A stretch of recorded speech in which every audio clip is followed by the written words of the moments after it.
greetings. Welcome to the Dividing Line. About 10 seconds late there, I guess. I'm not sure, but we're all fine now, is what I'm hearing from the other room. So, suppose that's good.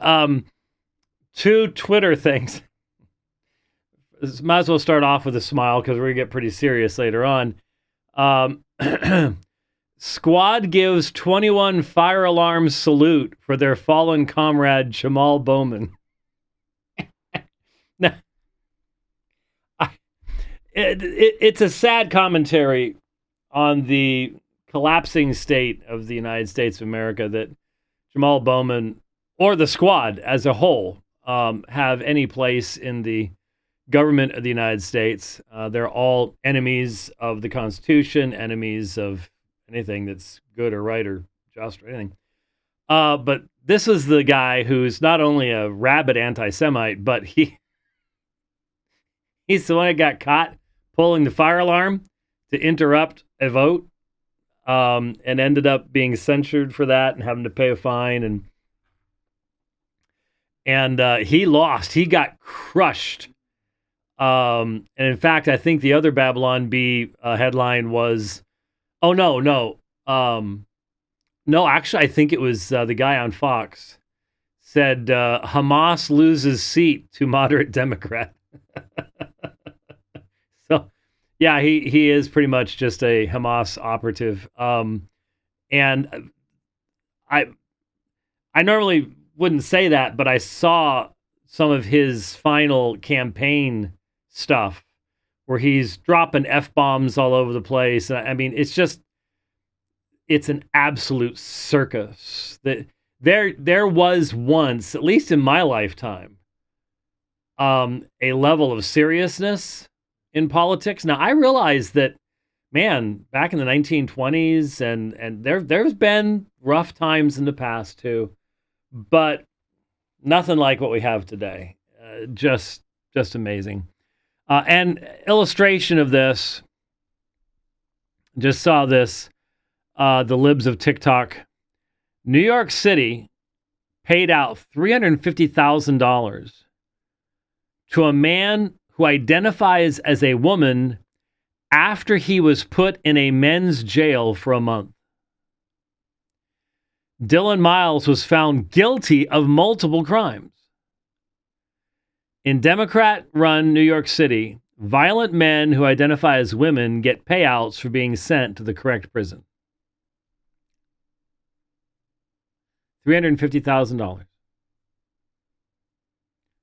What do you even say? What do you say about the judges? I mean, I've seen a bunch of stuff today. Remember Calvin's wise statement, when God wants to judge a people, he gives them wicked judges. And that is exactly what we are seeing. There's this judge down in Houston that literally blamed Donald Trump for the rape and murder of that young girl, Jocelyn, who was raped and murdered by people that the Biden regime have invited. They've opened the border, said, "Come and invade us." We are living in the days of the largest public act of treason that I can think of in any historical situation. I cannot think of anyone who more boldly, openly, and on a grand scale, we're talking facilitating the invasion of millions of people. You just wait till the day. Make a mark of this. Make a mark of the time frame here. You wait for the day when there is a string of terrorist attacks in the United States that make 9/11 look like child's play. And I'm going to tell you right now, they got here through the border, opened up by the Biden regime to fundamentally change the nature of the United States of America. Just mark it down. It's going to happen. It's inevitable. But right now, they're just murdering and raping and pillaging. And that's exactly what the regime wants. It's exactly what they want. They want the disruption. They want the fear. They want people clamoring for solutions from government. Because they grabbed hold of the education system and have created an entire generation, the younger generation, that looks to government for everything. They have no concept of self-sufficiency. They have no concept of what's required for liberty and freedom. And so you just make conditions so bad that they will voluntarily enslave themselves.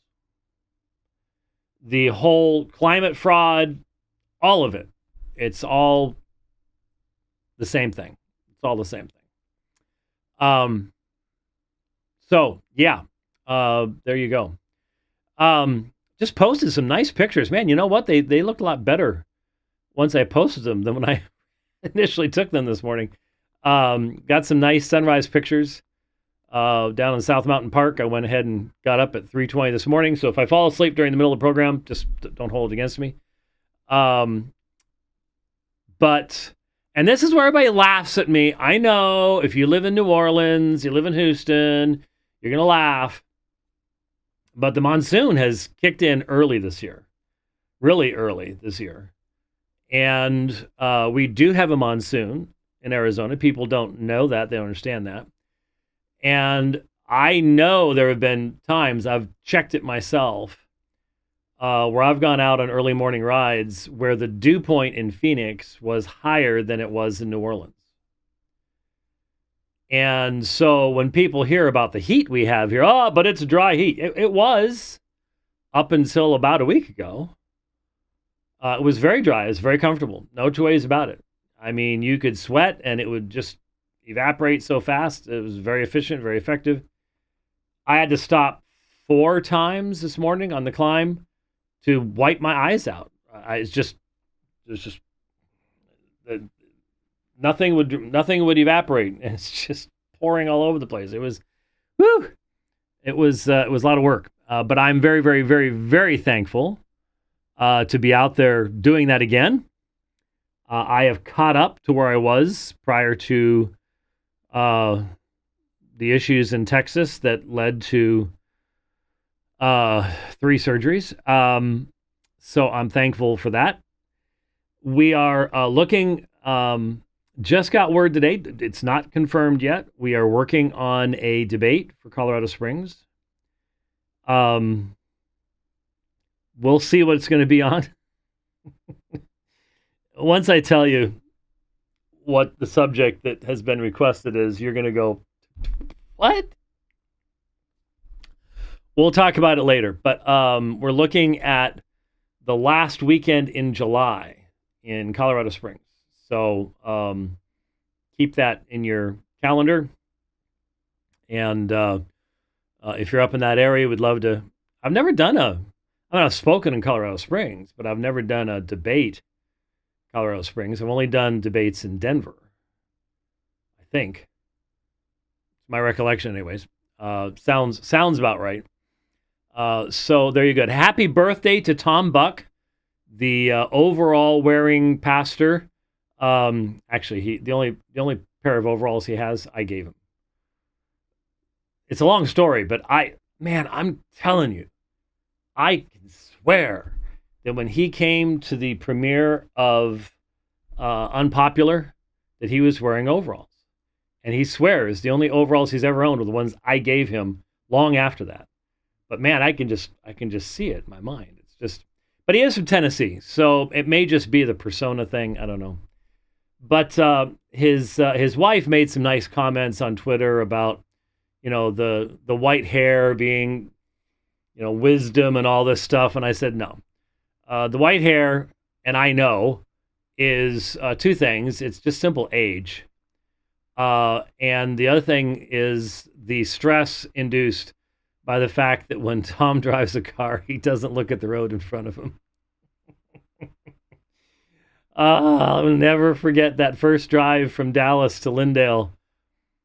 And I'm sitting there in the passenger seat, and I just keep doing this number. And every time I look over there, Tom's talking and he's looking at me. And I'm just sort of like, dude, oh, yes, he is. Oh, yes, he is. And I'm just like, dude, the road's over there. Oh, yeah. And I'm not the only one who has made that comment, by the way. There are other people who likewise have seen their lives flashing before their eyes. As far as I know, he's not had any accidents, but I just say he's making his guardian angel work overtime, big time. Tomorrow night will be I really hate to call any political thing like this a debate, especially I hear that Trump's people requested that both candidates undergo an independent drug test prior to the debate. Rejected by the Adderall injected Democrat. Biden's people, of course, rejected this request for obvious reasons. I can't imagine what the cocktail they're going to be giving him is actually filled with. If it's even him, to be perfectly honest with you, I have no earthly idea. But then, isn't this the one with all the CNN wackos that are quote unquote moderating it? Oh, that's fair. That's going to be real fair. Yeah. And my understanding is they're trying to teach Biden how to trigger Trump, which I can't imagine would be all that difficult to do, given the debates last time. But I doubt he'll remember any of that. Yes. So there will be no audience, no what live good does audience. That do? That's and it's think about this. If you're not speaking, if it's not your turn, your mic is off. And I sit back and go, okay, why didn't they do that a long time ago? A, and B, who are they thinking that this is going to help? Because I don't think it's going to help Big Joe. I don't know. They may not want to hear Joe rambling on about something that he wasn't supposed to be rambling on about. I don't know. Yeah. It really does make you think back to the original debates. And I'm not talking about like Lincoln Douglas or something like that.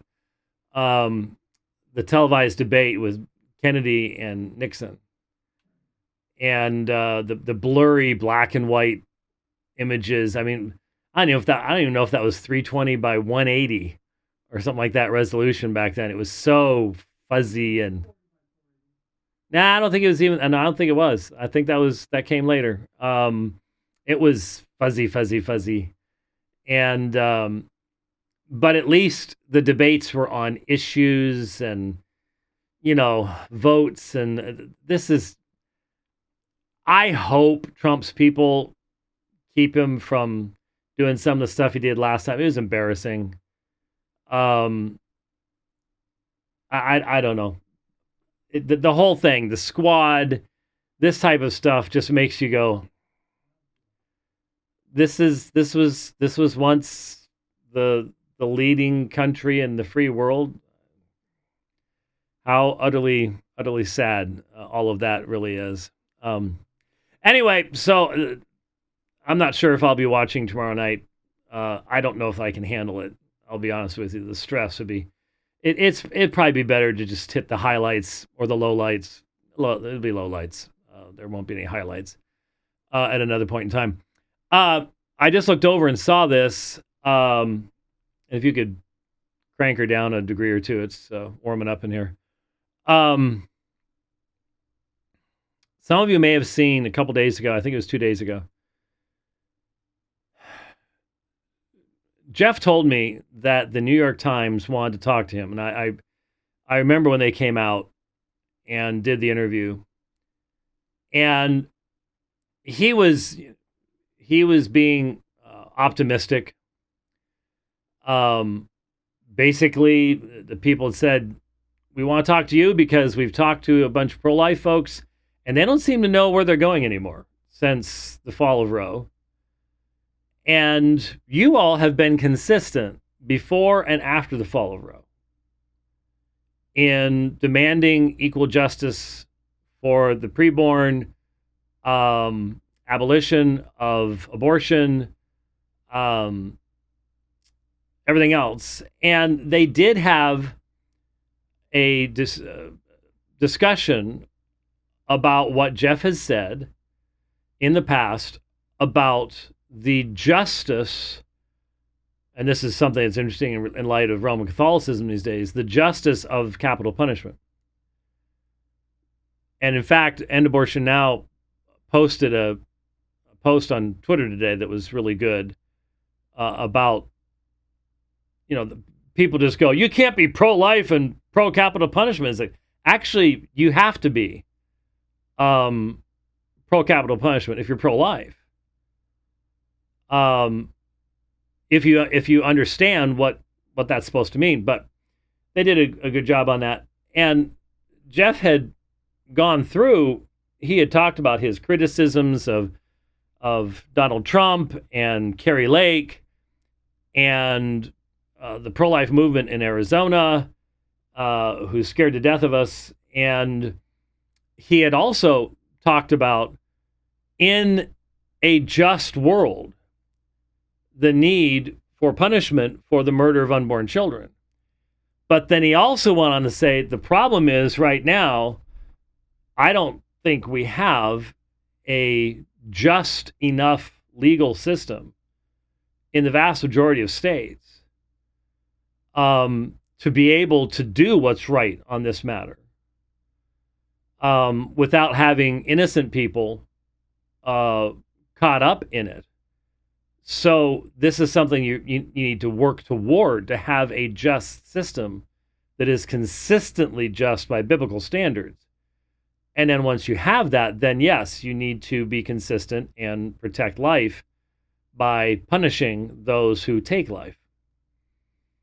Well, that's too nuanced. And so Biden HQ, Biden headquarters on Twitter.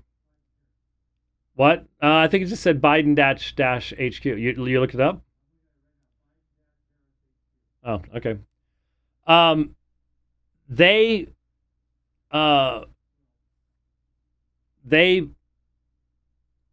grabbed hold of this New York Times interview, which Jeff had said Sunday night. He had said he was really surprised how fairly they had treated him. They didn't try to make him look like a crazy nutball and stuff like that, which you'd expect New York Times to do. And these people picked it up. They edited the thing and they put out I don't know, was it a 30, 45 second audio where they took all they described Jeff as Trump ally, head of the Republican effort to defeat abortion rights legislation, which is, again, what happened in Ohio. They're trying to do here in Arizona in putting abortion into the Constitution.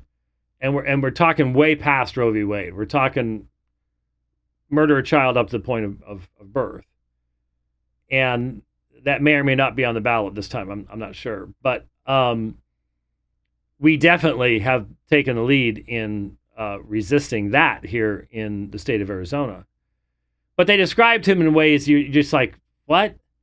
And then they put this thing out where he's talking about capital punishment for women who commit abortion without all the stuff about, but that's not really possible in light of the lack of proper biblical justice and so on and so forth. And the results have been pretty amazing. Our security folks will be at high alert this coming Sunday because, leftists don't tend to be the most restrained people on the planet. And so it is amazing what people can get away with today. I just happened to look over there and see that I guess they just did an Apologia Radio on getting your kids out of government schools. Well, not unusual at Apologia for that to be taking place, but there you go. So pray for us. I believe Jeff will be preaching on Sunday. I've preached the last 2 Sundays, so I'm pretty certain he's going to be itching to finally get back in there. And but there have been lots of death threats and things like that, and so we will be vigilant on Lord's Day, thanks to the Biden HQ and the stuff like that that we're dealing with there. There is great discussion going on right now amongst Roman Catholics. I watched a dialogue, fairly short dialogue, between Gavin Ortland and a Eastern Orthodox priest that took place in Greece recently, which was very, very interesting. And if you want to track that down, I'm just put it in Gavin Ortland. You should be able to pull it up if one of the first ones comes up. That was interesting, and I appreciate the fact that Gavin Ortland went ahead and pressed on the fact that the Eastern Orthodox priest said, yes, I can accept Gavin Ortland as a Christian, because the historical position of the Eastern Orthodox Church is that we would not be Christians. Not only are we anathema, we are outside the church, we're outside of the realm of God's grace. And so it's nice to talk to Orthodox folks who don't go that far, but the question is, how do you not go that far? It's sort of like talking to a Roman Catholic says, oh, the anathemas are gone, it's sort of the Jimmy Akin thing. And it's like, on the one hand, you're talking about our tradition is 2,000 years old and unchanging, and da-da-da-da. And then on the other side, you don't seem to mind changing those things and following people who are changing those things. And it's very difficult to figure all that stuff out, really, exactly how it works. But anyway, there's big discussion right now amongst the really conservative TLM, traditional Latin Mass type Roman Catholics. There's a lot of scuttlebutt coming out of the Vatican that there is a document that's already been prepared, and it's just a matter of when it's going to be promulgated, forbidding the Latin Mass. Now, Francis has been deaf on the Latin Mass for a long time. And, if you offer Latin Mass, you're putting yourself right in the center of the target as far as the Vatican's concerned. But to go to the point of actually forbidding it, given that was the very central act of Roman Catholic worship for centuries, just centuries, is really amazing. And it really makes me wonder, what is Francis's...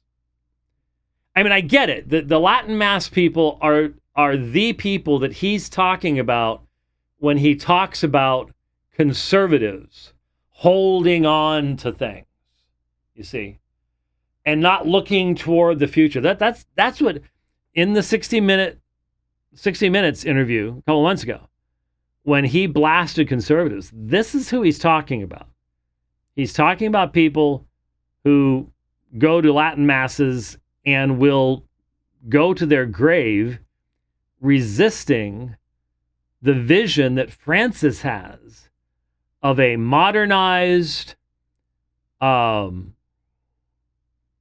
socialist, woke, liberation theology, embracing and teaching globally, vaccinated 47 times, making vaccination a sacrament. I'm serious. Hey, they came pretty close, didn't they? I mean, am I not am I misremembering? But wasn't there something where the Vatican was about to say you couldn't even come into Vatican City or to the buildings or something like that if you weren't vaccinated? I mean, Francis pushed the vaccines, just like Francis pushes all the environmental wacko stuff, everything out of the WEF, WHO. Francis is all over it. And who's going to be resisting all of that? The Latin Mass people. And partaking in that Latin Mass connects you back to a form of the Roman Church that is just so obviously different on a fundamental level from what Francis wants you to think the Catholic Church is and should be, which is just another way of saying this man is fundamentally changing the church. And I don't know how you folks, some of you Roman Catholic folks, don't see that. More and more of you are. More and more of you are getting red-pilled. You raised the microphone. So I was just thinking to myself, if I'm this kind of a Catholic and somebody goes to the old joke asking, is the Pope Catholic? I have to go, not really. Next question. Yep. No, there's no question about that. There's every reason to question Francis's orthodoxy and things like that. But anyway, why this would create much more schism. I saw a well-known Latin Mass attending conservative Roman Catholic putting up a poll basically going, let's say Francis forbids the Latin Mass. Where are you going to go? And, Eastern Rite churches, Eastern Orthodoxy, whatever, but it was like, what are we going to do? What would we do? And it's just I used an illustration. What was I forget what the context was. But long ago, many decades ago now. When I say long ago, today is the 26th of June. By the way, what's significant about today? The day after my 42nd wedding anniversary. 26th of June. 26th of June. What happened June 26, 1990? See, I remember this because I put it in Letters to a Mormon Elder. The city of Phoenix set its all-time record high at 122 degrees Fahrenheit on June 26, 1990. And if you remember, it went 115, 118, 120, 122, 120, 118. So it was like, woo, and it lasted a long time. And it was hot. But that was 1990. So you didn't have the global warming wackadoodles. The 70s was coming ice age. They were just starting to ramp up the global warming stuff about then. So you just didn't have it the level that you have it now. And isn't it weird after how many billions or even trillions of tons of carbon dioxide put into the air by human beings, of which that's a teeny, teeny, tiny percentage of what's actually produced by nature. And, most countries like the UK, we need to go net zero. They are so tiny and produce so little that there's a big fire burning in, I think it's Kuwait. One of the largest tire collection places ever is on fire. That one fire will put more carbon in the air than all these little nations could spend trillions of dollars to get to net zero for. I mean, one volcanic eruption, one, boop, And all the green, everything, the billions and billions and billions and billions of dollars that have been spent, out the window. Irrelevant. Done. And that's because CO2 has nothing to do with the temperature of the earth. Water vapor is the primary thing, and we can't get rid of that. And the thermostat of the earth is called the sun. Hello? Earth to everybody, it's called the sun. And everybody, the people in the know already know that, but the money is, don't say anything about that type of stuff. So that's, yeah, everybody bows down. That's what's going on. So how in the world do we get on that? Oh, June 26th. Yes. That's, and the reason I got to that was July 31st of this year will mark, I texted my sister today to remind her that July 31st of this year will mark 50 years since our little family drove into Phoenix, Arizona from Harrisburg, Pennsylvania, and took up residence. And I can guarantee you right now, whenever I see anyone visiting in July or August or moving here in July or August, I just look at them and go, nobody told you, huh? Oh, sorry. Because that's not when you want to move to Phoenix. That's not when you want to visit Phoenix. And if your company says, hey, would you like to go on a business trip to Phoenix in July or August, that means they're getting ready to fire you. So just be aware of that. Because they want you to die, and they've got someone else already sitting in the wings. So just quit right then and do not bother coming, because this is not the time for you to come here. It really isn't. And if it wasn't for now and next month and the month after that and the month after that, everybody would live here, because the rest of the year is really nice. But this is our December, January, February that the rest of you have. Ours is just the opposite. We don't have to shovel it, but sometimes the road melts. So your tires, yes, that's all there is to it. So anyway, all of that back to Francis and all his wackiness.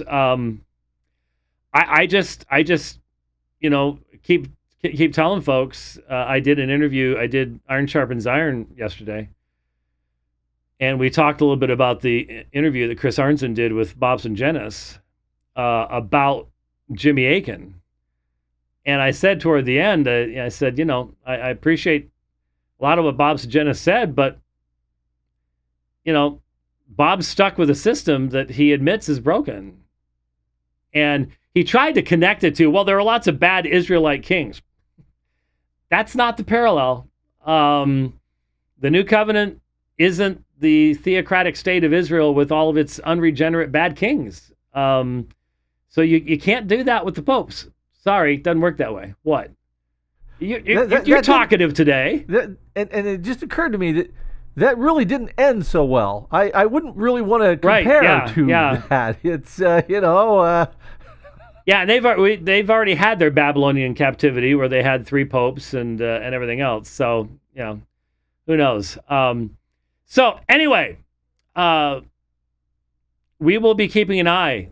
Believe you me, if that document comes out and the Bishop of Rome says no Latin masses, there's going to be a lot of people that are just going to go, why not? I understand, Vatican II reforms in the language of the people, but still, to actually just forbid it would demonstrate beyond all question that Francis is at war with the history of his own church, which shouldn't shock anybody, because isn't that what all of leftism is doing? At war with our own history, at trying to demonize and say, this nation was terrible ever since such and such a time, and based on racism and all the rest of the time. It's meant to demonize the past so as to disconnect a people from their past. And if that's what Francis does, that's why he's doing it. He's disconnecting people from the past to prepare them for a very different future. But that's the end of Roman Catholicism. There's no way to sit there and go, well, but yeah, this is just a development of apostolic tradition and an application. And look, I know you can explain anything. You can explain anything away. Sophistry is never ending. But for the person with the slightest concern about honesty, you're not going to be able to go there. You're not going to be able to go there. So who knows what's going to happen there? Okay. What I wanted to get to today, there was I'm not going to get into specifics as far as names are concerned, because this particular individual has a very small number of followers, a very small audience, and I'm not going to help to add to that audience. But I saw a friend responded to this, and so I followed the link and used my other Twitter account to see things because of bans and stuff like that. So libs of TikTok had posted a picture of that sweet little girl Jocelyn, who was raped and murdered by the illegal alien is not descriptive enough. We should simply call them foreign invaders. That's what they are. They're foreign invaders, foreign combatants, the occupying forces of the Biden regime, because that's what they are. They're occupying forces. Anyways, libs of TikTok had said prosecutors revealed that Jocelyn fought her rapist, leaving marks on one of the illegals accused of killing her. This poor little girl was abused for 2 hours before being strangled to death, and there's a little picture. And I had quote tweeted that and had said, any person voting for Biden, Schumer, any of the socialists who have opened the borders and engaged in the treasonous assistance of the invasion of this nation simply joins them in their guilt. So that's a political statement on my part, but it's also based upon a recognition of the fact that Biden, Harris, Schumer, Pelosi, Obama, the Clinton, the whole kit and caboodle of them, are zealous patriots of the culture of death. They hate the Christian heritage of this nation. They hate the role that God's law played in the creation of the very structures of this nation, the Constitution itself, our common law. They hate all of that, and have been very effective in banishing those things from our society. And so I'm just simply saying that you can look at these big names, but they have been assisted in gaining that power by people who voted for them. And normally they voted for them so they could get other people's stuff. That's what socialism is about. It's based upon greed. It's a rejection of God's decreeing that some people are going to be more successful than other people. Some people are more gifted than other people. There are certain people that can make money hand over fist. And then there are others who can't. And lots of people are in the middle. And so that's what I was talking about, as well as just the gross, treasonous injustice of what's taking place in our nation right now. So, as is so often the case, whenever I make a comment about what's going on in our society, what's going on in all these things, and seek to speak prophetically in the sense of, here is God's standard, here's what's happening, This inevitably brings judgment. America, you're bringing judgment upon yourself. This is the only way. Repentance, rejection of the culture of death, a recognition that you are made in the image of God. This is the only way forward. This is the only way to seek forgiveness for the blood that's on your hands. And if I do anything like that, provisionists, synergists, or in this case, open theists of various forms, will always do the same thing. It's the same childish mockery. It's the same shallow foolishness. It's the same philosophically driven blather that is the essence of what they're about. But here's what the tweet said. Here we see a man, James White, who believes God eternally decreed all this with specificity, pretending as though this was avoidable and not something he praises God for. Sadly, James is not alone, as his pal Jeff Durbin believes God decreed gang rape for his glory. So, when I hear this, I immediately know I'm talking about very dishonest people who don't have any ability to at least even express things with any level of honesty, integrity, anything like that. And this guy, I future cult leader, working on it right now. Small little cult, but anyway. But when you think about it, I think it is important for those who are Reformed to be ready to give an answer and to speak to an issue like this. So I want you to think with me for a moment about the genealogies in Matthew and Luke. Well, you're expecting one of a fairly small number of very clear passages. These people do not have any exegetical response to these passages. That's obvious.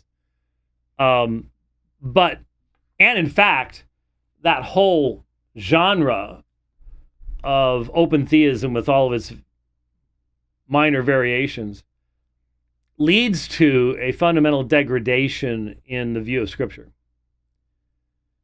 And the reason I say that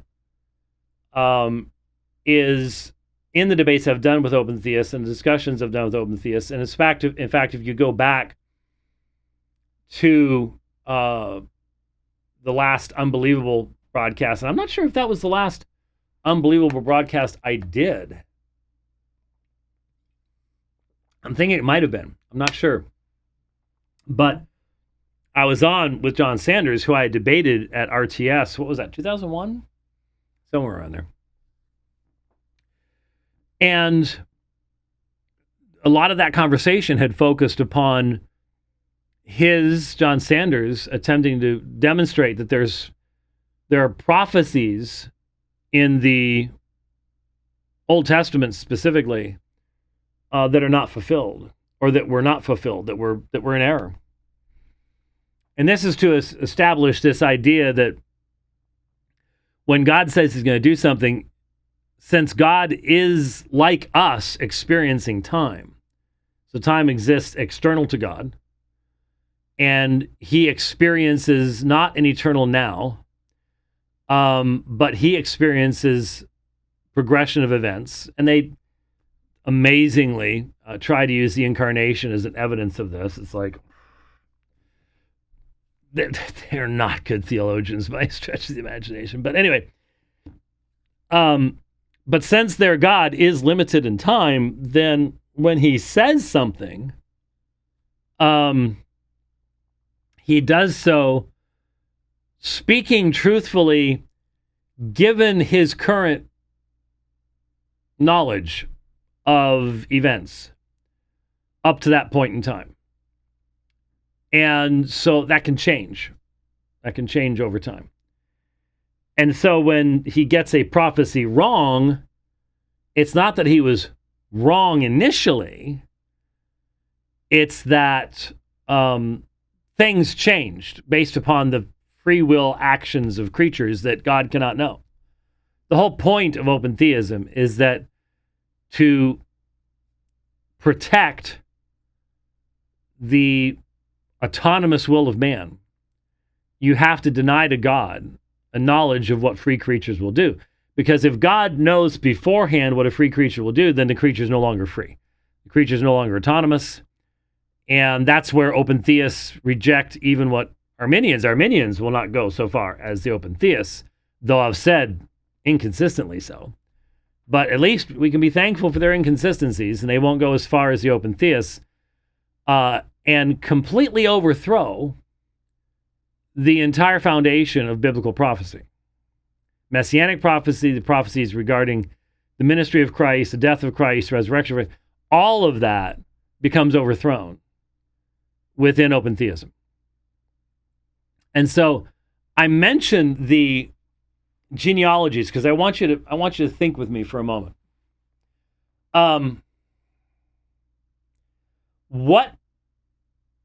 When you read Matthew chapter 1, and this person was the father of that person, and you've got and Salmon was the father of Boaz by Rahab, and Boaz was the father of Obed by Ruth, and Obed was the father of Jesse, and Jesse was the father of David the king.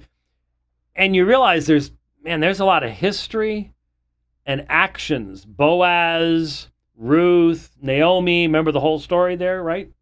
We know about that. Are the genealogies nothing but a historical record that could have been completely different? Could these genealogies, might it have been God's hope to have brought Jesus into the world 200 years prior to when he actually came? But it didn't work out. And he had to go to plan B, and then to plan C, and then to plan D. Because you talk to open theists, could Paul have rejected Jesus on the road to Damascus? Well, he has to say yes. So what if the Paul option fails? Well, there's a plan B. Was Paul a plan B? Plan C? Plan D? No way of knowing. It may well have been that God had wanted to bring Jesus into the world far earlier, but you just had to keep adjusting to the free will actions of men, because God doesn't know the future. When God created, he could not have infallible knowledge that any of these people, you might argue, well, he had theoretical knowledge. He could not have infallible knowledge that any of these people would ever exist, because who is Jesse? Jesse, the father of David. Well, who he is as a person was determined by his parents, his grandparents, the context in which he lived, the time in which he lived. You take Jesse and move him 100 years one way or the other. Is he the same person? Or is he changed by that? You see, when we look at Scripture, the Scripture writers see in history the sovereignty of God. They see his complete control over human history. That's why Psalm 33 reads like Psalm 33. Men make their plans. God's the one who's going to accomplish what God wants. He does whatever he pleases in the heavens and the earth. Psalm 135. Never said about man. It's never said that man does whatever he pleases in heaven and earth. God does. And when you think of all of the, quote, free will acts of man that were necessary to bring about the birth of the Messiah in Bethlehem, which was another prophecy, even though I can guarantee you can find open theists that will say, yeah, that's sort of stretching it. That's not really what that's not really what Micah was talking about. We don't have to worry about that. Those New Testament writers, they're just doing the best of what they can.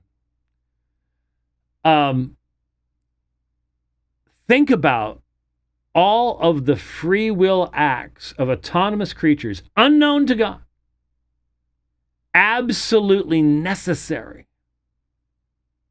to bring about the birth of Jesus in Bethlehem at that particular point in time. Think about, historians have always commented on the fact that the gospel begins right in the middle of the Pax Romana, the peace of Rome, where Rome has established a context in which there can be travel. There is very much a common language, at least of commerce, military, things like that happens to be the same language the New Testament ends up being written in. And hence the gospel can go throughout the Roman Empire and then outside of the Roman Empire.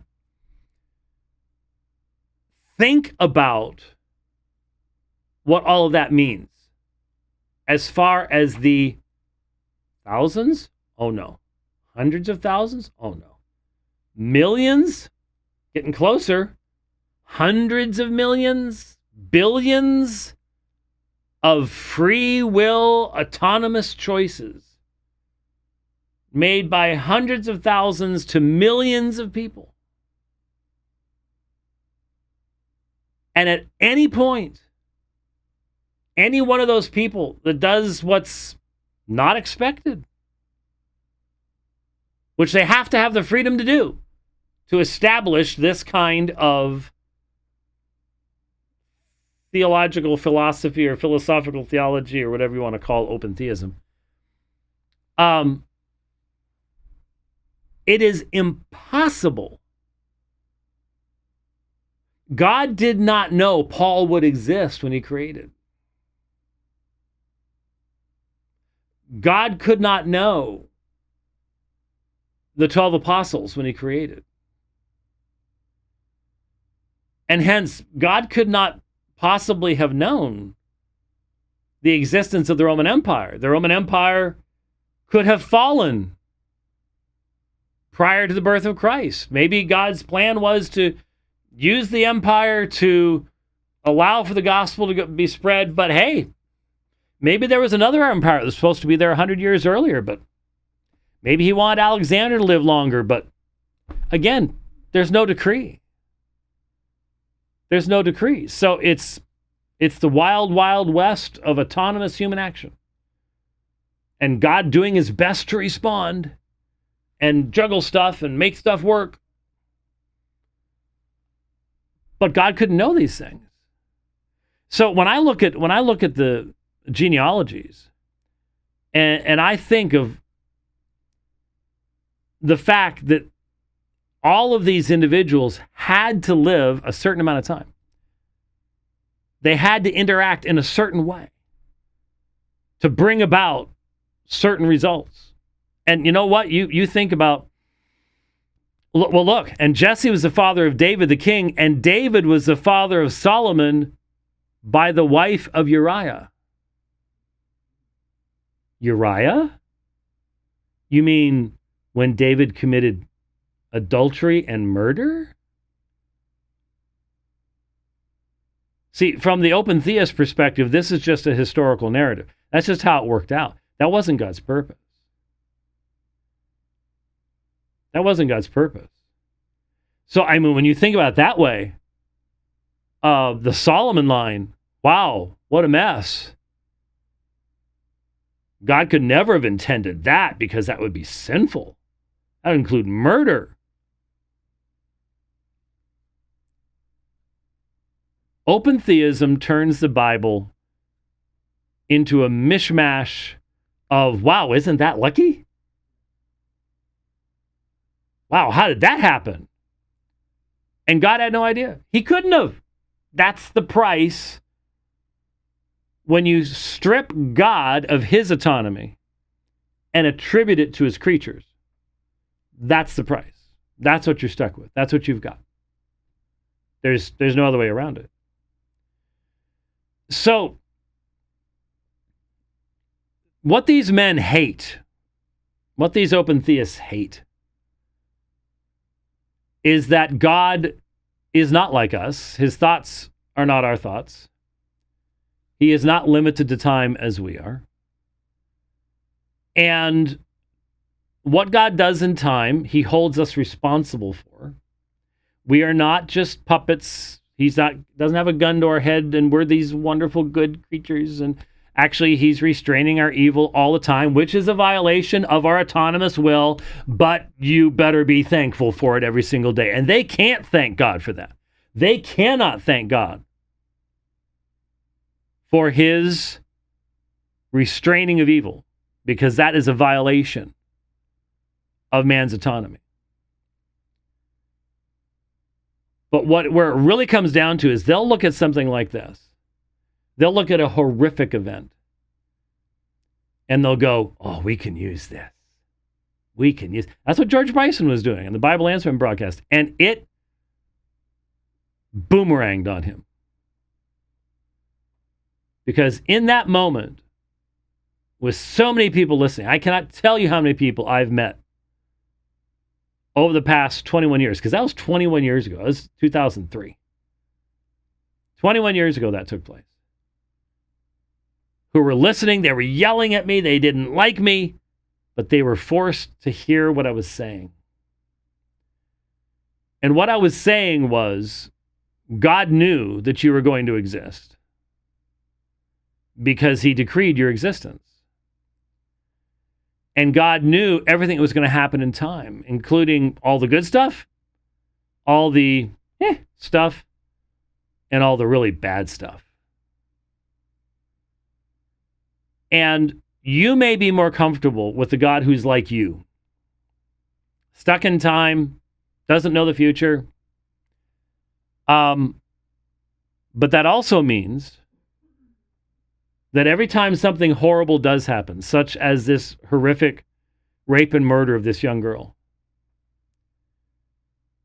you can either say that there is a purpose, there was a purpose in her life, there was a purpose in her creation, there is a purpose in the life and creation of these men, in the demonstration of eventually God's justice, because they will receive justice eventually, whether in this life or not in this life, to the condemnation of this society, I'll point out as well. So you can either recognize that there's purpose and meaning and value, or you can come up with a God who never knew she was going to exist, had no purpose in what happened. At least the open theist goes, yeah, God was up there in heaven going, oh no, oh, he must be doing that constantly, every day, every second. Looking at this creation going, oh, wow, I can't believe that. And then it's like, okay, hurry up now and try to make something good come out of it. Because there is no purpose to it. It's not a part of anything that will eventually glorify God. No. Have man as the autonomous creature. We have to go. And see, this is where the Arminian, the open theist goes to the Arminian, goes, wait a minute. You say God knew this was going to happen. God created the universe so that it would happen, but he had no purpose in it. At least the open theists are going, hey, that God's too big. We need to make God much more like us. And he had no idea. And there wasn't anything he could do about it, because that's just how he created things.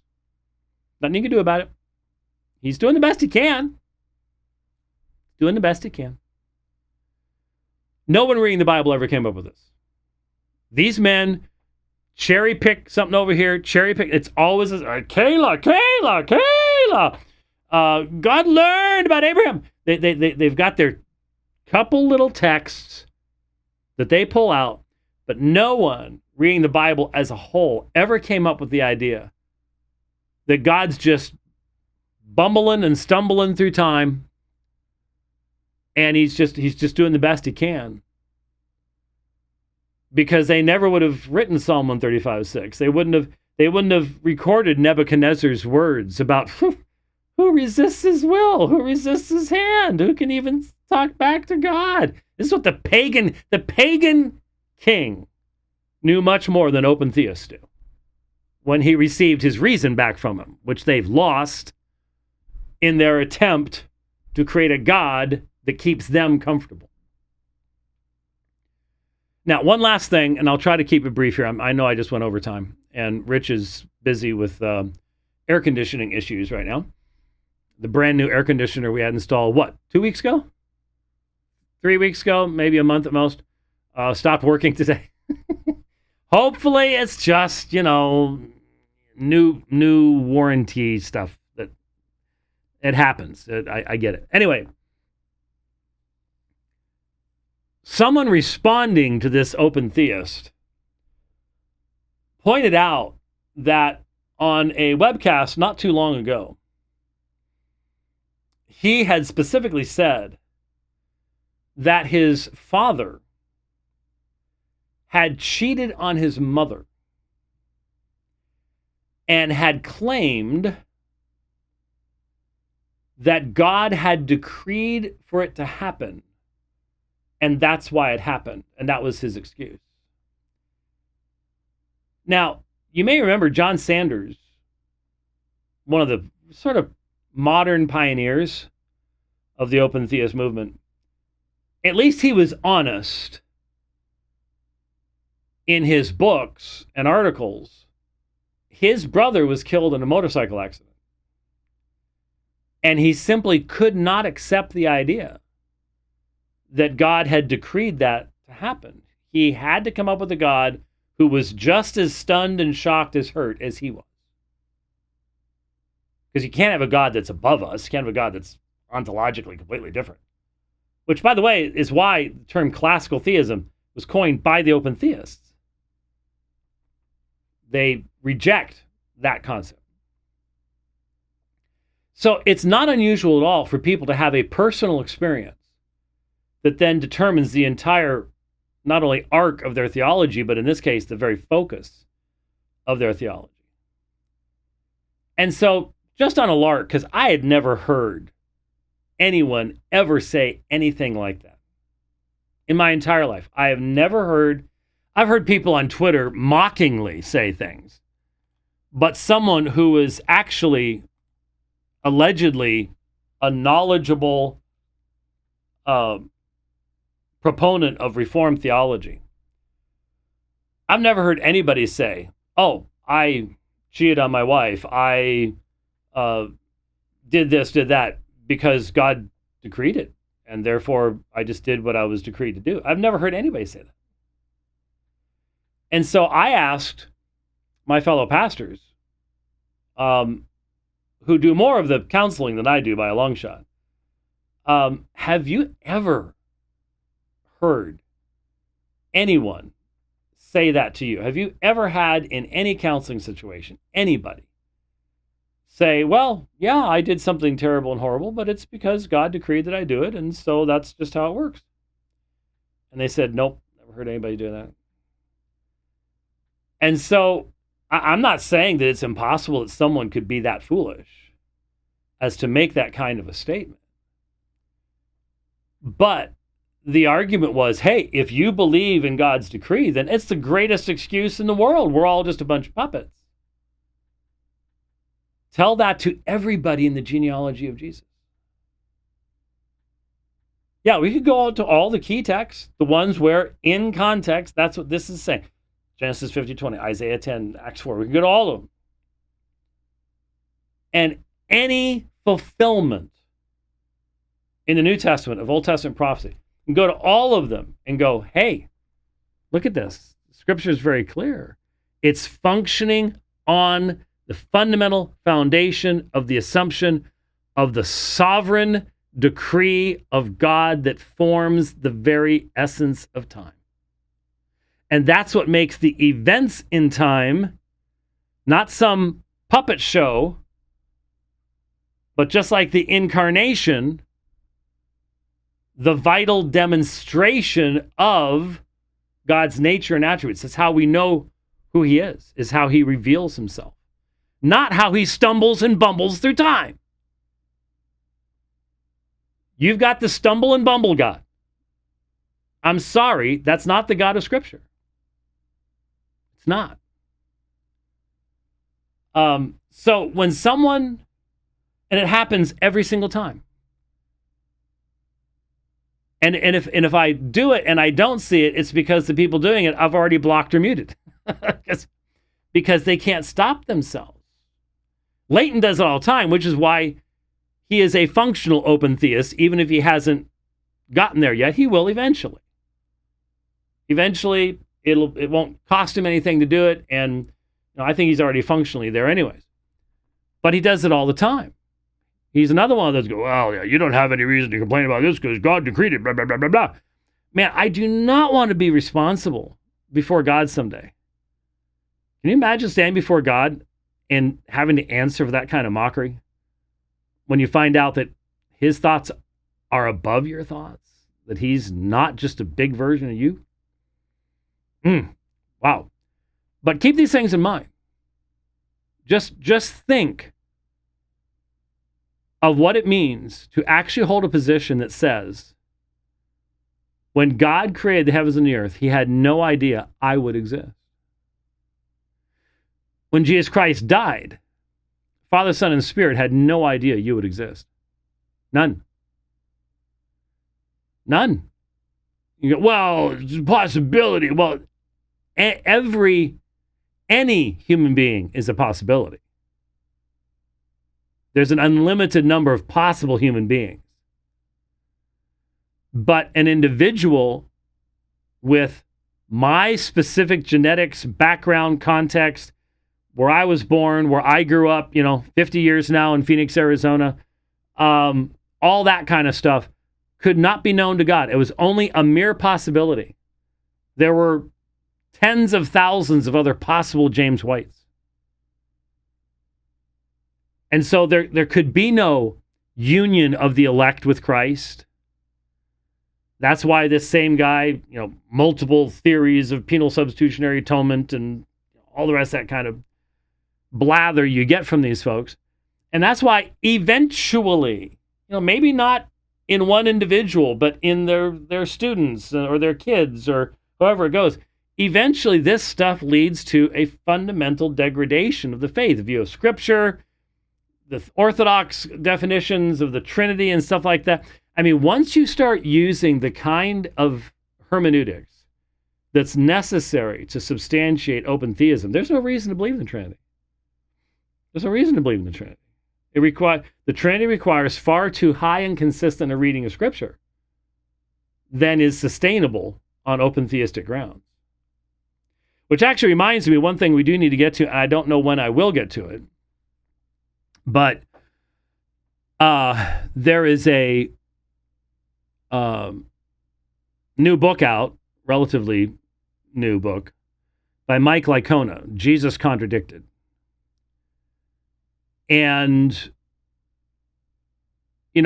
years and years ago, we would listen to fairly carefully Mike Licona's debates with Bart Ehrman and go through them and respond to Bart Ehrman and Mike Licona in the process. And I was listening to Tim Stratton interviewing Mike Licona. You remember I debated Tim Stratton on Molinism in Houston. And Stratton mentioned in passing that he had sent his opening statement to Licona for his review before the debate. And when you think about what that opening statement was like, and they start talking about Molinism, a Molinistic understanding of inspiration. Oh yeah. Because remember, Licona's the one we did do. He came out with an article, I don't know, 6-7 years ago, basically saying that Mark was wrong at a particular point in the Gospels, but we don't need to worry about it.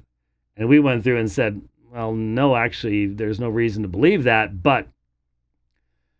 And that's what this book evidently is all about. So I think it will be important to at least familiarize ourselves with the theory so that, most of the people in this audience are actively involved and should be actively involved in local churches. And most of you are teachers, at least doing Sunday school type teaching, small group type stuff. And one of the things I want this program to be able to help you to do is to, when all of a sudden something comes out of left field in the middle of a Bible study class, hopefully we help to provide you with a foundation to be able to handle that. And believe me, somebody coming up with something like this and using a Lycona-like presentation can leave everybody going, what? What did he just say? What just happened here? I don't even know. So that's one of the reasons to cover such things. It's not, if we were in some competition trying to get the biggest audience, these were not the topics we would be talking about. But we do have a big audience, and the reason we have a big audience is because a lot of folks go, I always know where I can go for reliable information about these types of things. So we will be doing something along those lines, especially a Molinistic theory of inspiration. Whew, that should be really interesting. Anyways, okay, there we go. We've run through most of everything that I've got there. Just a reminder, why did we have a program on Monday, now a program on Wednesday?